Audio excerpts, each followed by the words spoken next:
Hi, this is Lex, and welcome to the FinTech Blueprint. It's your podcast about fintech, decentralized finance, digital banking, investing, robo-advice, artificial intelligence, and all the other frontier technology that is transforming financial services. To get more content, like an illustrated transcript of this conversation in your inbox, subscribe at fintechblueprint.com. So without further delay, let's jump into today's episode.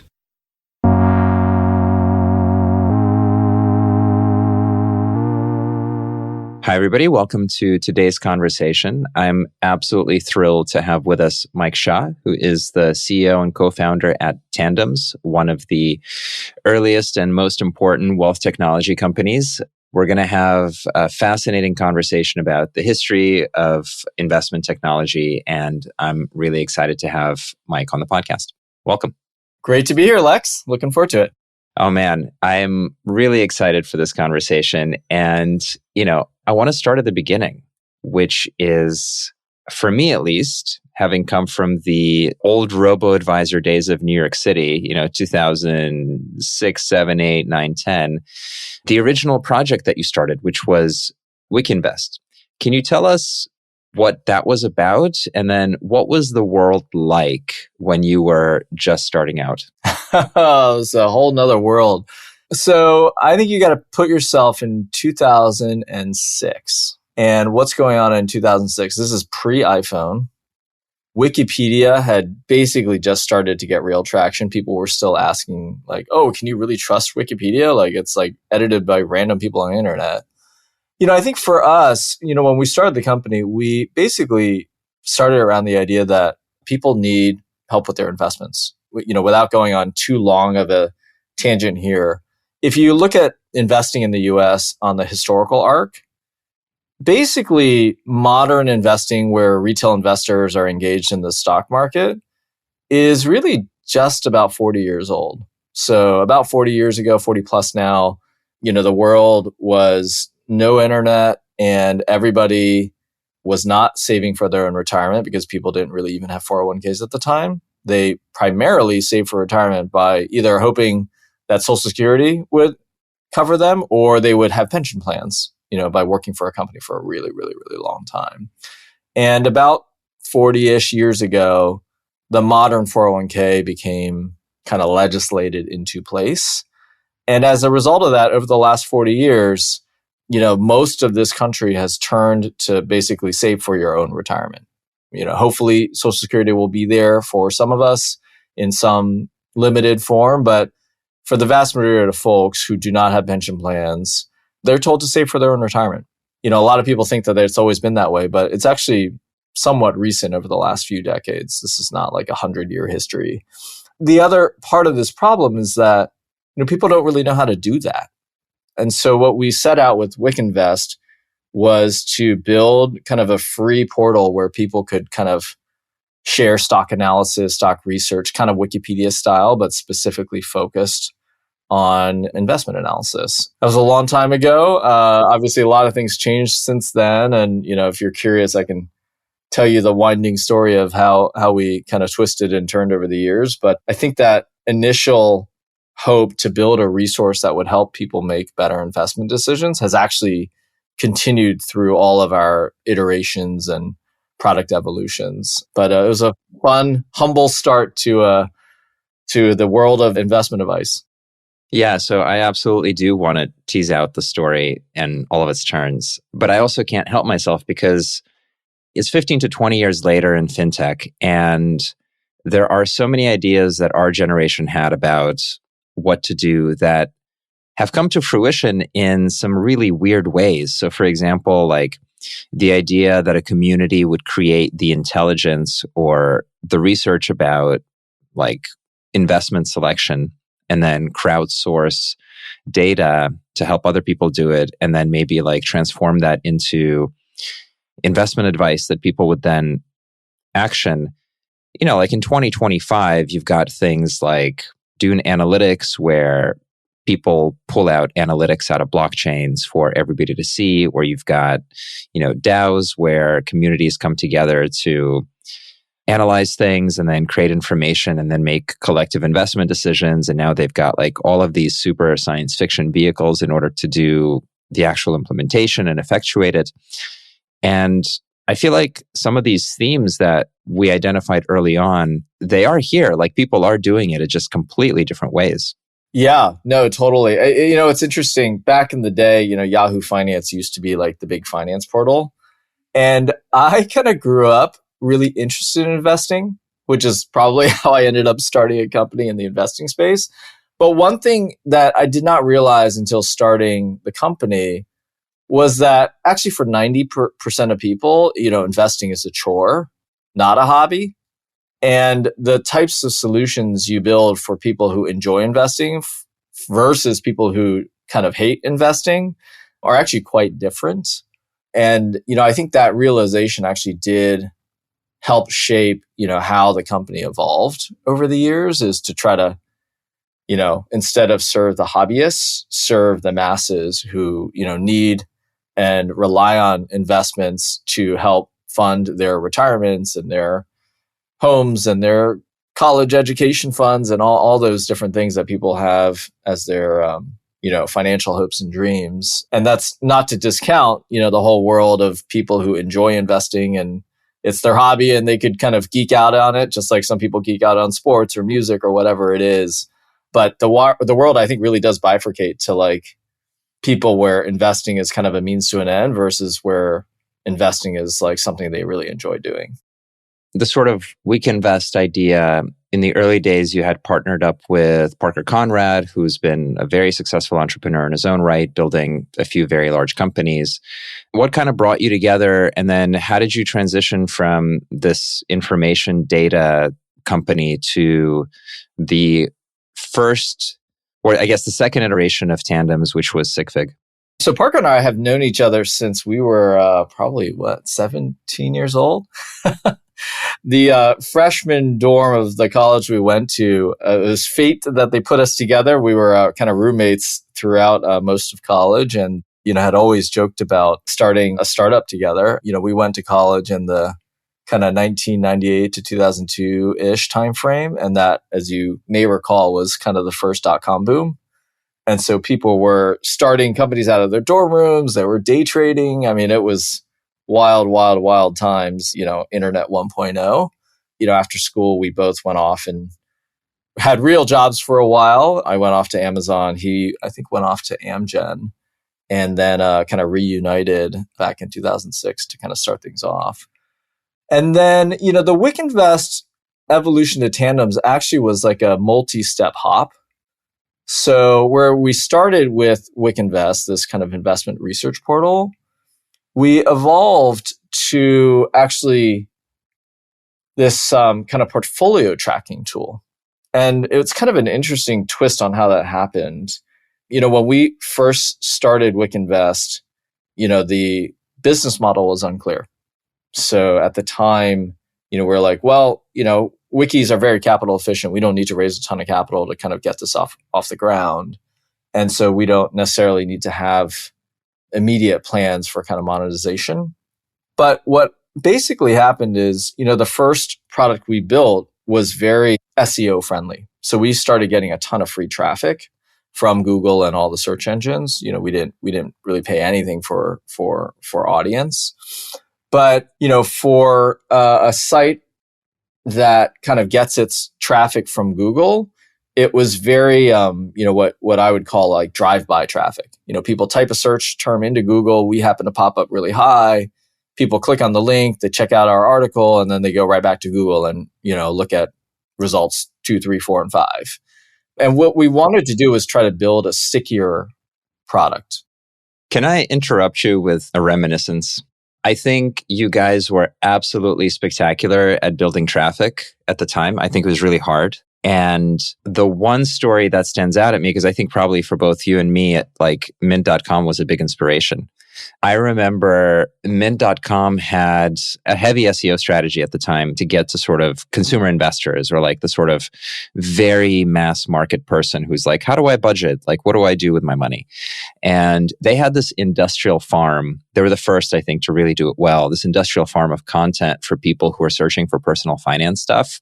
One of their articles, and I swear I will never forget it, was, should I buy cat food or make cat food out of my own leftovers? And this article was like one of their like viral hits, again, early on in the early internet. And I think it's just such an amazing like symptom of somebody who understands what people search for, or like the consumer psychology of the time of like somebody's budgeting, and is trying to figure out like things are tight. Am I going to buy more cat food, or am I just going to mush up like my leftovers? And I think for you guys, like that long tail of search was a genius move to bring in traffic.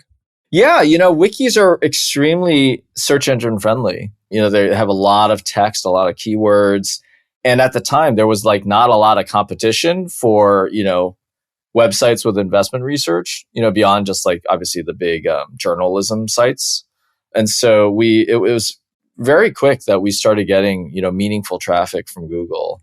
As I was kind of saying, a lot of that was kind of non-loyal customers, people who probably didn't even know what the website was. They just, we just happened to be like the first or second link on Google.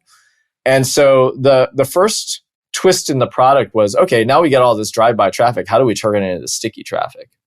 As we talked to our audience and, kind of did user research, one of the things that they said was like, hey, I have a portfolio. It's spread across a bunch of different places, probably because they have, 401ks from a bunch of jobs. But it's like really annoying to kind of track it all. There are no tools that make that easy. Mint, as you mentioned at the time, was really kind of banking focused. It was not investment focused at all. All the finance portals, they had these like stock tracking tools, but you had to manually enter in all your data. So like literally you'd like type in your ticker symbol, the holdings, the number of shares, the date you bought it, the price you bought it. And it was just like totally laborious work. So only the most diehard, kind of on top of it people were really using those tools to any meaningful level. And so that's what led us to portfolio tracking, which is then, led us to two important kind of insights. One is we went B2B. So we were like, well, we have this portfolio tracking tool.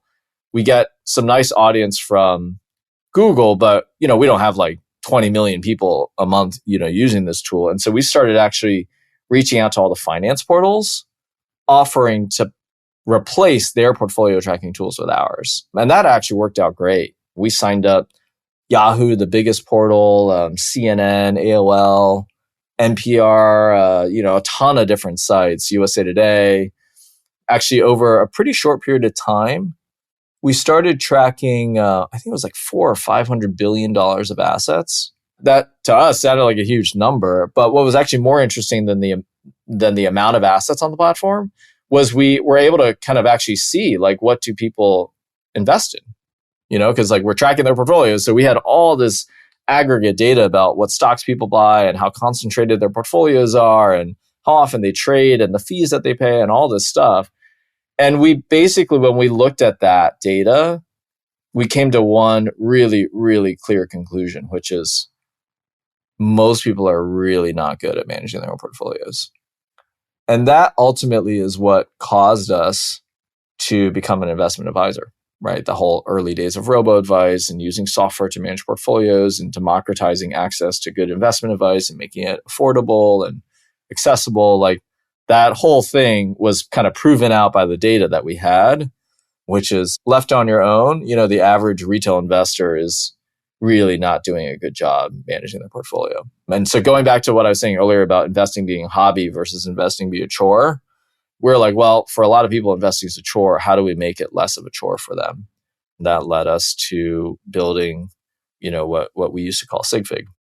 Yeah, so I remember at the time there were 3 go-to-market strategies that made sense to me. And there are good companies in each of them. One was a straight B2C play where you are trying to get people to buy investment product from you. And end of the day, I think Betterment, Wealthfront Personal Capital ended up eating that opportunity. I think there was sort of a limited size for that opportunity for de novo investment managers, but it certainly was there. And then the second one, which is sort of where you started, was more of a top of funnel media business. I'm surprised by what has happened to that, and I kind of the media business to me includes also the data aggregation piece in the sense that it's pretty high up in the top of funnel. You're not necessarily converting into investment product for a lot of stuff. And then you're paying for InvestNet and Yodlee and all that stuff. And you could make the argument that Plaid got stuck there, even though obviously they've got lots of other products and authentication and all this stuff. But, they're sort of at top of funnel. I think it was Credit Karma that built one of the better businesses in that space in terms of being able to monetize. I forget who it is that Intuit kept instead of Mint when they shut Mint down. But like in the budgeting credit space, I feel like there are a couple of companies that got to the 100 million revenue range, and they had to do it based on a very different path than converting into investment product. And then, the third path is B2B, is I'm going to help whoever it is, asset managers, wealth managers, RIAs, brands, operates a digital investment experience. And then, that can go wider, it can go deeper, it can go to investment banks, it can go to smaller players. And so I'd love to hear a little bit more about your decision and how you followed the money, and then sort of the early experiences that you had with the larger players that were your partners. Yeah, it was actually not a hard decision for us. I think it came down to two things. One is we had that early experience from working with finance portals. And I think those partnerships clearly proved that distribution makes a big difference. We went from having, I think it was probably 500,000 to 1 million, monthly uniques from Google to being exposed to websites that reached, I think, like 100 million people, over the course of a year. And so there's no way we would have gotten to tracking $500 billion of assets if we had just been kind of doing it on our own. When you can get in front of big audiences and you have the right kinds of partnerships, that can really work in driving scale quickly. And then the other thing was thinking about the investment advice space. When we thought about it, we were like, well, would the average consumer turn their life savings over to a startup that they've never heard of, that they, happen to just kind of stumble across? Or are they more likely to turn to large scale trusted financial institutions, with whom they already have relationships? And our conclusion was that, they were more likely to turn to institutions they knew and trusted. And then, we didn't know, much at the time about, the state of technology and software inside these firms. But, we've obviously since learned a ton. When we thought about it, we're like, well, most of these companies are financial institutions. They're not software companies. I came from Amazon. Our CTO came from Amazon. We came from like real software companies. And I think our thesis was, for the typical financial institution, building software is not their core competency and focus. They have lots of teams and lots of resources that are supporting their technology infrastructure. But, building kind of unique product experiences from scratch is not really where most of that money gets spent. And so it felt like a really good match made in heaven where like we could build the product and the software, they could provide the audience and the brand. And, those are the four ingredients you really need to have kind of a awesome experience that is adopted at scale. And so that led us to really kind of going down the B2B route. Now, it was kind of interesting. Like when I look back, most enterprise software companies that sell to banks, they probably start with like small banks and then try to work their way up to big banks. I think somehow we just got lucky. We were kind of in the right place at the right moment with the right product. And we were able to land, some really large financial institutions in the early days. That really kind of catapulted the company. We ended up hiring a ton of people and growing a lot and, kind of building out obviously the product suite. But more than anything, I think what was kind of interesting was we got a front row seat to what the software environment inside of a bank is actually like. Which is, by the way, why I left Robo-Advice and went into crypto. Yeah. It's all kind of painfully obvious in hindsight, but, you kind of learn these lessons along the way. I think, again, we came from, I would call them modern software environments, where Amazon built basically all of its software in the last, whatever it was at that time. It was probably in the last 10 or 15 years. I mean, banks have software that is like 50 years old, in languages that people don't even really understand anymore. And as a result, they've got all these old legacy systems. They've been around forever. And I think that the dirty little secret on kind of how to be successful in building software for banks is to actually try to understand, like, what do you do with all that old software?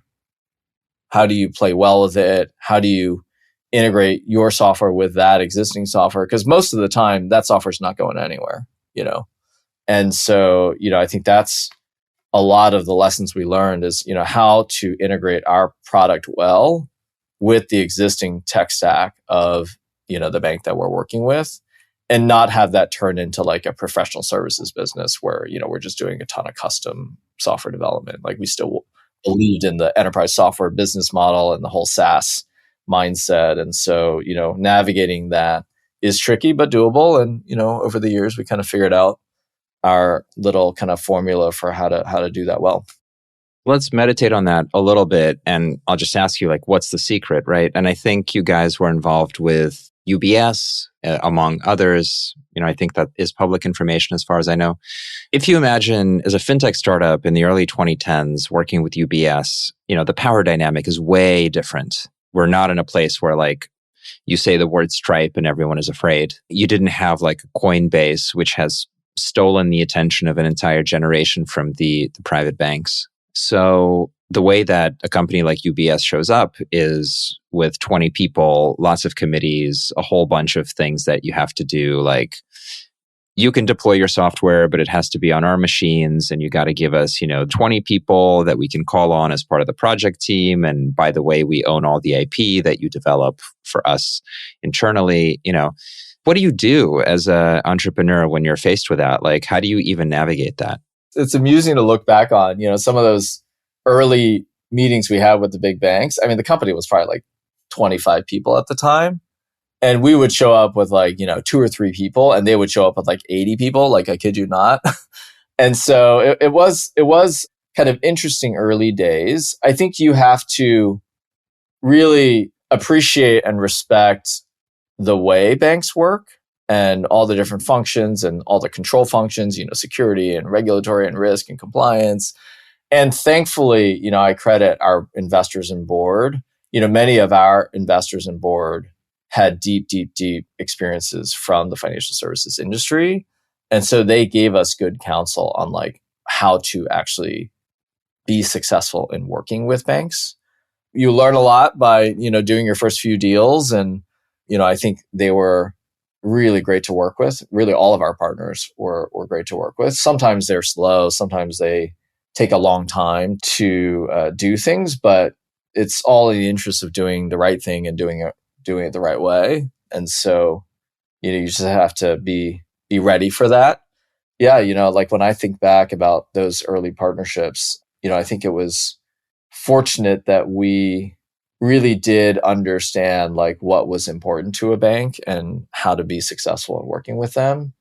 Because I even to this day, when fintechs work with banks, and have been for a long time, there's still a ton of young companies who really just get frustrated about, the way that financial institutions operate and the way they work, and, find it extremely challenging.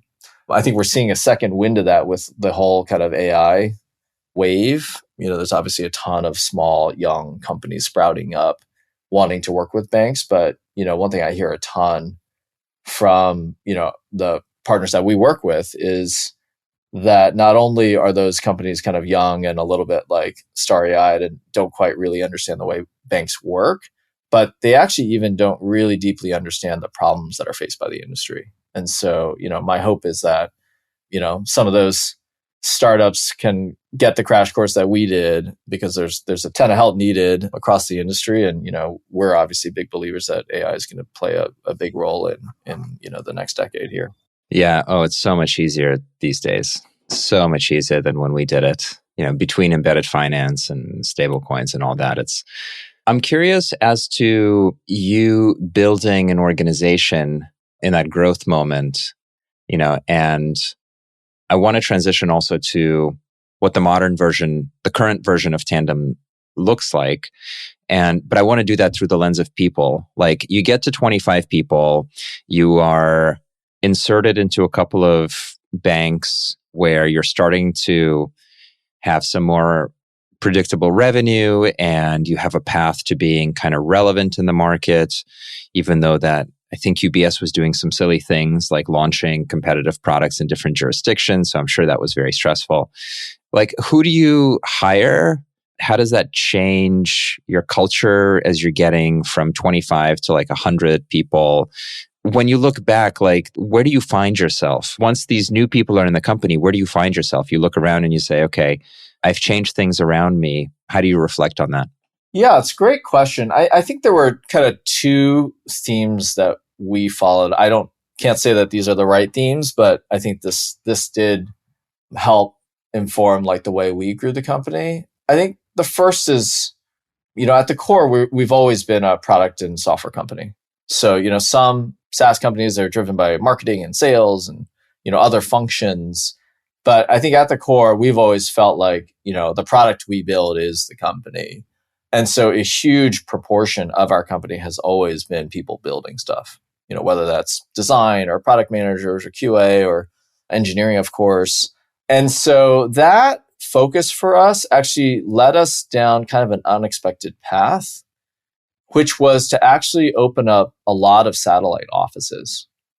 And this obviously is like pre-pandemic. I mean, we opened up our first satellite office in like 2007, a year after we started the company. And it actually was in Singapore, believe it or not. But, there was a huge war for talent. There still is. We just basically followed our nose in finding talent wherever we could find it. And we were willing to have people be remote and open up remote offices. And I think in retrospect, that's turned out to be quite fortunate for us because it's allowed us to tap into really, really great talent, but also help kind of manage, our cost structure. And it's nice to have kind of both sides of that equation work really well. So if you want, we can talk about, the journey to kind of create remote offices and, kind of have teams spread across the world. But the other thing that I think helped inform how we grew was really just finding the right leaders. I think that's advice that, most investors probably give their founders is, you can't build a company by yourself. You got to surround yourself with really great world-class people. I think we took that seriously, and we've always been kind of aggressive in kind of finding the right folks to add to the table. I think part of what's tricky about that in our space is we kind of perfectly need to straddle like the software world with the finance world. If you only bring in people from software who don't really understand financial services and the other side of the world, they're going to have a real hard time. And if you only bring in people from finance and you don't have like real true software DNA with world-class software engineering, you also don't get very far. And so for us, the trick was kind of finding either people who had seen both sides of the world, and those folks are not that common, or to find people who are really great specialists in kind of one half, but who are open-minded and embrace learning the other half, and then, bring those people together to do great work. That I think has been a recipe for success for us as well. So tell me about where the company is today, because kind of SigFig, which is the prior brand in my mind, Significant Figures in my mind, was a large-scale private label sort of industrial robo-advisor platform for the big investment banks and then sort of the deposit banks as well. A bit of the robo-advisor strategy hit a limit in terms of size in the market. And as an entrepreneur in the space, like, I feel like it went the wrong way. We went from asset allocation to sort of hyper financialization, hyper gambling, like the Robin Hoods and the Coinbases of the world. And now even sort of like more esoteric stuff like Hyperliquid and so on have gotten the majority of mind share from the younger generations because of this like weird macroeconomic situation they're in. So I feel like there's sort of been, we haven't gotten with digital wealth to the size that like the ETF market's gotten to, but we might get there with, tokenized assets, and robo-advice might be sort of like a new permutation of it as AI comes into the space. So tell me where the company is today, how you're thinking about the future, and the main things you're excited about. Yeah, I think what going back to what I said earlier, investing is a chore, investing is a hobby. I think we squarely doubled down on serving the market for whom investing is a chore. And the reason for that is because, it's a much, much, much bigger market. And to some extent, it can be an underserved market, depending on which pockets of the market you're talking about. And what happened with us is as we launched SigFig, we built a B2B robo-advisor. We're working with, these big banks like Wells Fargo and UBS and Citizens and so on and so forth. One of the things that we realized is the technology that we had built to help modernize the software stack in the wealth space actually would be even more valuable in the hands of advisors. And so what happened was we started, kind of deploying our solution with traditional financial advisors, helping them offer better investment advice to their clients. And that really started to scale. So, we started getting thousands of advisors, tens of billions of dollars of assets on the platform. And, once you really get inside the bank and you talk to advisors, you realize that there is some really, really crappy old technology that they're using. We basically felt like a little bit like a kid in the candy store. If you put a bunch of people who want to build awesome software and you let them see the software that is being used by the industry today, you're suddenly like, oh my God, there is opportunity everywhere to build better things for this industry. And so we started out, with that kind of digital investment product. And we started to really expand the suite of offerings that, we were building for financial institutions and, the financial professionals that work for those institutions. And so over the years, we ended up building out multiple different kind of products. Just this year, we renamed and relaunched the company as Tandems. And the reason we did that actually goes back to what you said. You think of SigFig as a robo-advisor. And we had significantly expanded beyond robo-advice at that point, but a lot of people still kind of understood us to be a robo-advisor. Some of them even thought we were still B2C in our focus. We just thought kind of a new name and brand, and obviously we built a whole new product suite. All of that probably made sense to be launched to the world under kind of a new identity. The other obviously huge driver in, kind of our product strategy and also the decision to kind of launch as Tandems is we have just been so bullish on the potential for AI to help modernize, the whole industry. And, of course, I'm sure there's tons of companies out there who believe that as well. But I think where we really felt we had a differentiated approach is we had spent the last decade actually working with advisors. We saw the actual work that they do. We saw what's broken about it. We saw what's broken about all the systems. And so instead of thinking about the impact of AI as some newfangled technology that was going to go off and solve a bunch of totally new problems, we're like, well, there's actually a ton of existing unsexy problems that exist in how advisors do their job and the way that they give advice to consumers. And let's start with, tackling some of those challenges, but using AI as, part of the solution. And, that's gone really, really well for us. Can you talk about what it means to use AI? It's such a broad term, and it can be anything from like, I've put chat into my website to I'm using machine learning at industrial scale to help like underwrite my lending and optimize my trading. So can you talk about where you saw the open spaces in investment management for AI, and then sort of the things that you've worked on? Yeah, I think you got to think about this in time horizons. So I think we're in the early phase.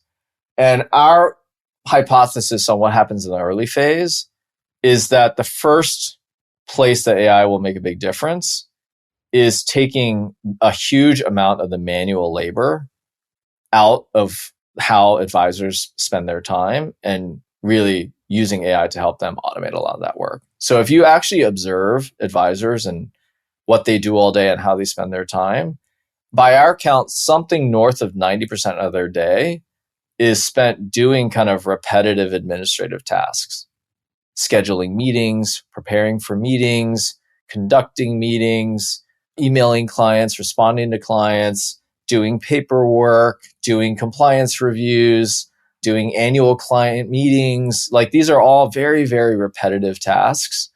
The typical advisor is like just barely, if at all, leveraging technology to help them with that work.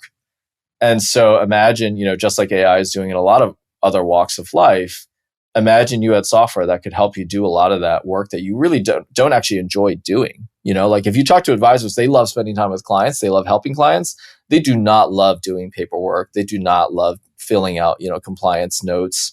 These are not the reasons that people love their jobs. And that actually leads to a high degree of receptivity for AI to help do that work that they don't actually want to do. So how do you actually make that happen? Goes back to that legacy technology stack. So, think about all the systems and workflows involved in doing everything I just said. Setting up meetings, running meetings, doing paperwork, opening accounts, rebalancing portfolios. I mean, there's oftentimes 20 different systems involved to do that work. And so our belief is that the promise of AI that's useful and effective at doing that work, it's got to be AI that's well connected to all those systems and workflows. So we have a whole kind of software layer that we've built. We call it the Wealth OS, where at the middle of that layer, we're connecting data, systems, and workflows across all those existing legacy systems. And then we're building an AI application layer on top of that helps automate the completion of that work. So that's kind of phase one. And we have broken up our product in this kind of early phase of AI rollout into kind of three big themes. We've got one solution family that's focused on helping advisors run better meetings. And so think about all the work related to meetings. I mentioned some of that before, but scheduling meetings, prepping for meetings, pulling the materials together, preparing presentations, actually conducting meetings, taking notes, doing follow-ups from those meetings, like all of that workflow can all be kind of automated and supported through AI. The second big theme that we have is around helping advisors gather assets. So, a lot of people inside the industry realize this, but, a huge function of hiring a huge team of advisors is as a sales force. They're out meeting with clients, convincing clients to let them manage their money. Again, like if you look at how advisors do that work today, it's almost all manual. Imagine, you could take modern software and AI and help deploy that to the way that advisors add the most value for the firms that they work with, which is as a sales force. So we've got a whole product suite that's basically focused on helping them gather assets. We call that Tandems Grow. The first product line is called Tandems Meet. And then the third product line is Tandems Invest, which is an extension of all the things that we've been doing over the last decade, which is using software to help manage and automate a lot of the work related to managing portfolios. So obviously a huge part of the value proposition of an advisor is that they actually manage your money. So, we've built a ton of software that does that really well and at scale and, with all the compliance and risk and regulatory requirements that, banks live by. So we're not, kind of running away from our past. We're kind of continuing all the things that we have done for the industry and expanding upon them. Now, if we ever get to like phase 2 and phase 3, which I'm sure we will over the coming years, once you get through automating a lot of the work that people don't want to do, then you can get into the opportunity set of all the things that advisors could and should do that maybe they're not doing yet. And we're also really, really bullish on, how AI can do that. But I think it's interesting when you really get into the psychology of advisors, I think they want to build conviction that AI is going to help them first before they believe that AI is going to make them better. And so, I do think if you talk to the average advisor and you said, oh, is there software that, could help you be a better advisor? They are probably pretty self-confident that they're great advisors already. And so I think our goal is to earn their trust that this software is here to help you. And, the first step of that is kind of helping to eliminate the work that they don't actually want to do. Which AI providers have you found to be the most conducive for this? Like, are you using Claude or what's underneath? Yeah, we were very, very explicit in being open architecture in our underlying kind of models and what we call the kind of horizontal AI players. There are a lot of different reasons for that. We probably won't have time to get into all of that today, but I'll give you the kind of quick versions of like why we chose to do that. One is we obsess around trust and accuracy. And it turns out that, when you apply a horizontal AI model to a specific verticalized task, they all perform at different levels of quality. And the best performing model is not true for every kind of skill. So being open architecture allows us to use the right model or sets of models to solve the right problems. If I'm trying to extract data from a photograph of a statement versus I'm trying to summarize a meeting versus I'm trying to, manage a portfolio, it's not surprising that the best model is not the same for each of those tasks. So being open allows us to drive accuracy and trustworthiness and reliability. Being open also allows us to adapt to the fact that these models are changing like every week. Like the best providers and the best model versions are constantly evolving. So even if I told you like last month, XYZ vendors were the best, next month, it might not be true, So being open allows us to adapt our solution to, whoever is performing the best at the right cost, structure and all those other considerations. And then the third reason we're open is that, we anticipate that certain firms may impose restrictions or have their preferred model providers that have been approved. And so we want to be able to be adaptable, given the fact that we serve a lot of different institutions and, not everyone's going to make the same choice. And that allows our solution to be more widely adopted. A huge part of what I'd say we learned over the last decade working with a lot of banks is to kind of make your product highly configurable, as much as we'd hope that, every bank has the same technology stack and has the same go-to-market approach. The truth is each firm is a little different, and configurability allows you to still have, one core software product, but adapted to be a little bit different, depending on, who the client is and what their needs are. And, we anticipate that the same thing will be true, on the AI stack as well. Now, we don't just take those horizontal models and just use them out of the box. Most of our IP that we built in the space has been in verticalizing the kind of open large language models for the very specific use cases of, our industry and our users. And that is actually what allows us to drive high levels of accuracy is, we can kind of focus on a more narrow set of problems and users and jobs to be done and make sure that, our adaptations of, the AI models can drive to really high degrees of reliability. Sometimes I like to say, in the AI space, I think we've all heard about hallucinations and accuracy and all the things that people talk about. Even if you took like a generalized model out of the box and used it, maybe it's 80% right, 70% right, 90% right, depending on what the skill is. It turns out, in most use cases in financial services, being 90% right is kind of like 0% useful in production. Getting to that last mile of, 4 nines or 5 nines of reliability is kind of where the world needs to get to for banks to want to deploy, AI in certain use cases, in production. So a huge amount of our effort has been in building upon open models to make them more reliable. I love this conversation, and it's been fascinating to hear kind of the evolution of the business and how you're going deeper and deeper against the market opportunity. I think that's absolutely fantastic.